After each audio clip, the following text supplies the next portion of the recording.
We are starving for connection in a communication buffet.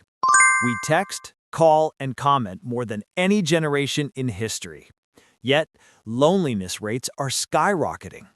We have never been so connected, and yet never felt so isolated. Why? Because we have forgotten how to listen. Not hearing sound. I'm talking about the lost art of making another human being feel genuinely understood.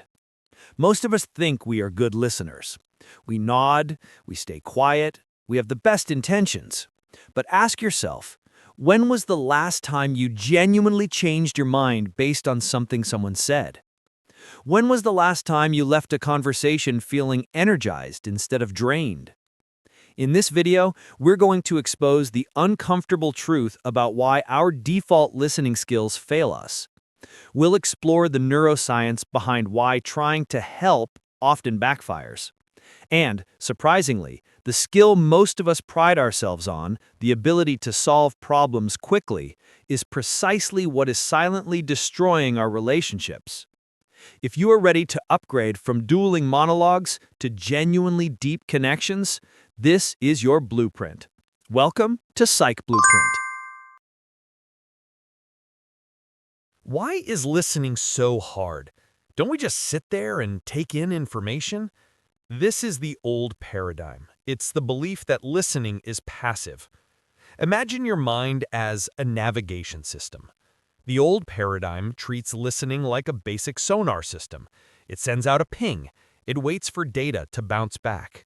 He said he's sad, ping. She said she needs help, ping. It only gathers surface-level data. The new paradigm is this. True listening is not receptive, it is constructive. It's not about gathering data, it's about validating another person's reality. It requires a completely different navigation system. We call this the emotional radar. Instead of just detecting surface objects, the emotional radar scans for depth.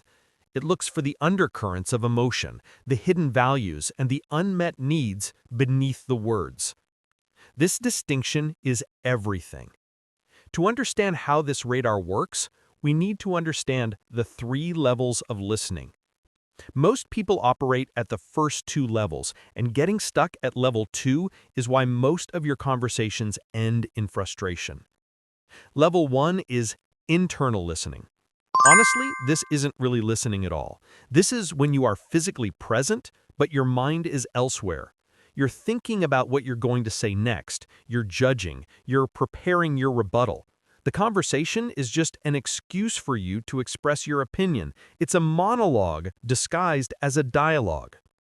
Level 2 is focused listening. This is where most well-intentioned people live. You are genuinely focused on the other person. You're not interrupting, you're paying attention to their words, but you are still listening through your own filter. You are looking for solutions. You are trying to fix the problem. When someone says, "I had a terrible day," the level 2 listener immediately says, "Oh no, have you tried XYZ?" Or, "It'll be better tomorrow." This seems helpful, but it often leaves the speaker feeling dismissed because you skipped the emotion and jumped straight to the solution. Then there is level 3, global listening or active listening. This is where the magic happens. At level 3, you are not just listening to what they say, but what they are not saying. You are listening to the emotion behind the words. You are listening to their body language, their tone of voice, and their silences. You are operating your emotional radar at full capacity. Your goal is not to fix, but to connect. Your goal is not to agree, but to understand. The shift from level 2 to level 3 is the shift from being a problem solver to being an emotional validator. And that shift changes everything. The concept of active listening has deep roots in the work of humanistic psychologist Carl Rogers in the 1950s. Rogers revolutionized psychotherapy by proposing a radical idea. therapy shouldn't be about the expert analyzing the patient, but about creating a safe space for the patient to explore themselves. He called this unconditional positive regard. Rogers identified 3 core components of effective listening: empathy, genuineness, and acceptance. Empathy is not feeling sorry for someone. That's pity. It's also not feeling exactly how they feel. Empathy is the ability to recognize, understand, and validate another person's inner world. It's saying, I see you. I understand why you feel that way based on your experience. Active listening is the process of expressing that empathy outwardly. It's using specific techniques like mirroring, paraphrasing, and labeling emotions to ensure the speaker feels completely heard. It's the difference between saying, "Don't worry about it," dismissal, and "It sounds like you are really worried about this," active listening. Why is this so powerful? It has to do with how our brains are wired for connection. When you feel genuinely heard and understood, your nervous system calms down. Your brain releases oxytocin, often called the bonding molecule. It lowers cortisol, the stress hormone, and turns off the alarm signal in your amygdala, the brain's fear center. Essentially, active listening makes the other person feel biologically safe. And when we feel safe, we become more open, more creative, and less defensive. Conversely, consider what happens when we don't feel heard. When someone interrupts you, offers unsolicited advice, or dismisses your feelings, your amygdala activates. You perceive a social threat. Your brain shifts into fight or flight mode. The prefrontal cortex, the part of the brain responsible for rational thinking, goes offline. This is why arguments escalate so quickly. Both people feel unheard, their amygdalas are raging, and neither one can think clearly. When you practice active listening, you are performing a form of neurological intervention. You are helping the other person bring their prefrontal cortex back online. There's also the concept of mirror neurons. They are the biological basis of empathy. When you are truly listening to someone, your mirror neurons are firing intensely, helping you feel what they are feeling. You are creating a literal neurological resonance. Now, let's address some common skepticism about active listening. Skepticism 1. This sounds manipulative. Am I just parroting what they say? Not at all. Manipulation is trying to control someone for your benefit. Active listening is trying to understand someone for the benefit of the relationship.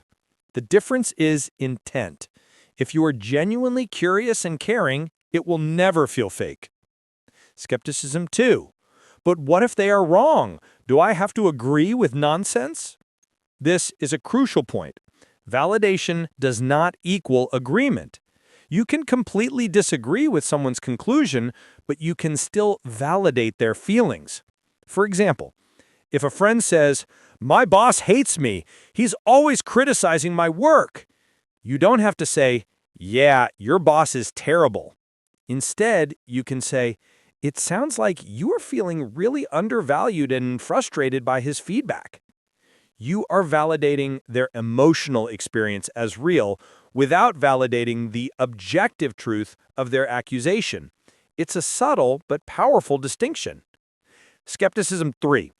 I don't have time for this. I just need to solve the problem. Paradoxically, active listening actually saves time. When you rush to a solution without fully understanding the problem and the emotions involved, you often solve the wrong problem, or you encounter resistance because the other person feels bulldozed. When you invest the time to understand first, your solutions will be more effective and better received. The consequences of not listening are profound. It leads to broken relationships, dysfunctional teams, and increased societal polarization. Consider the story of Mark and Lisa.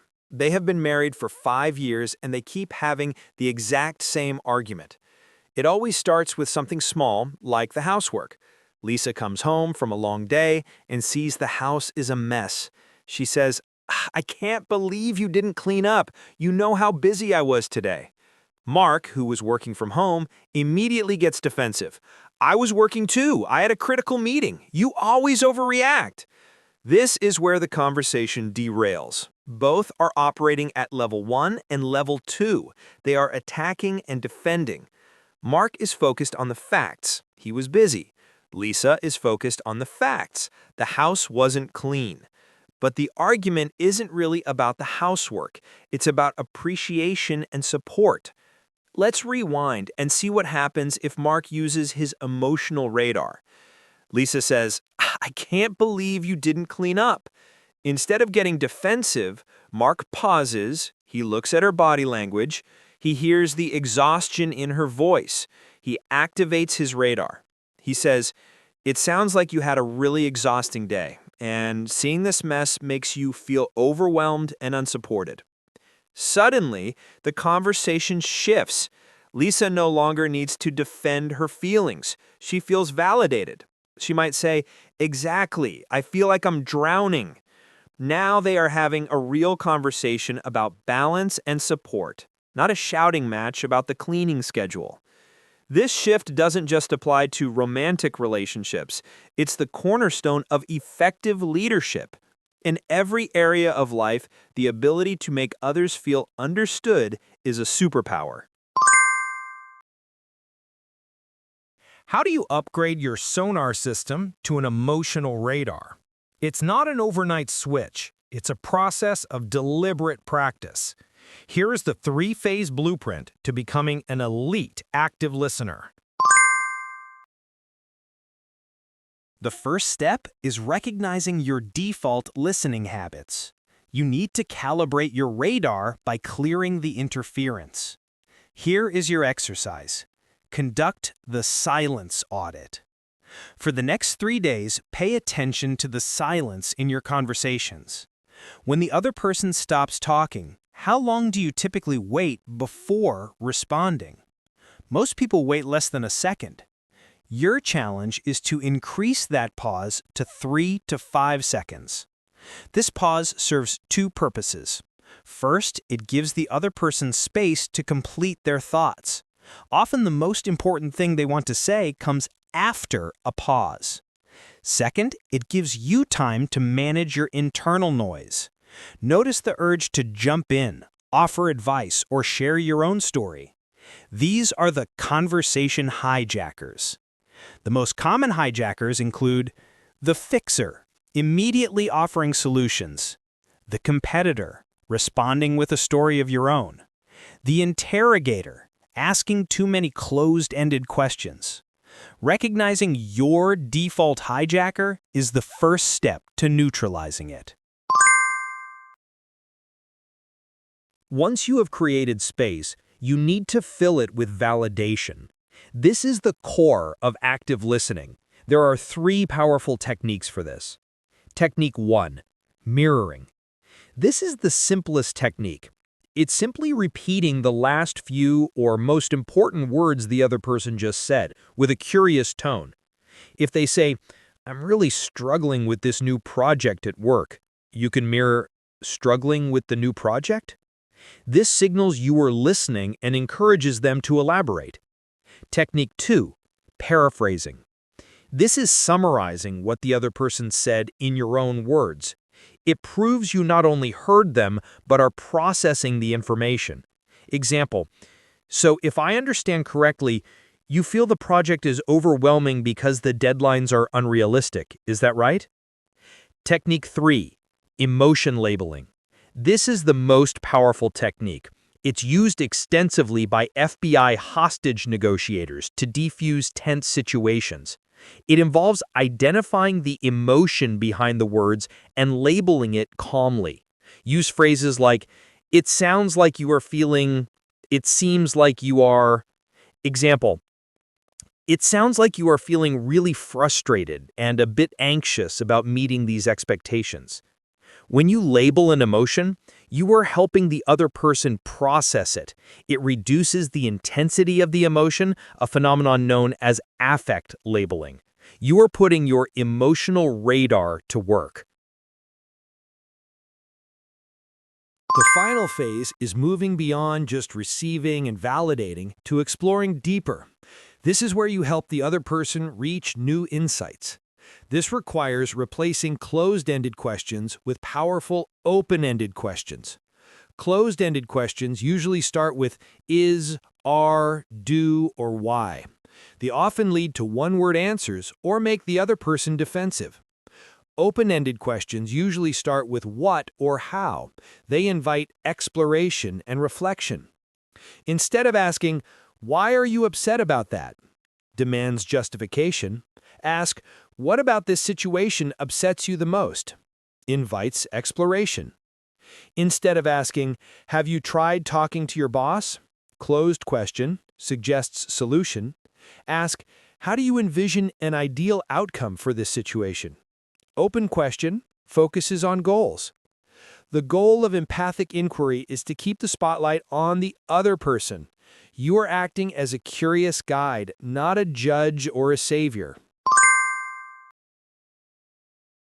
The art of active listening is not a set of communication tricks. It is a fundamental shift in how we show up for other people.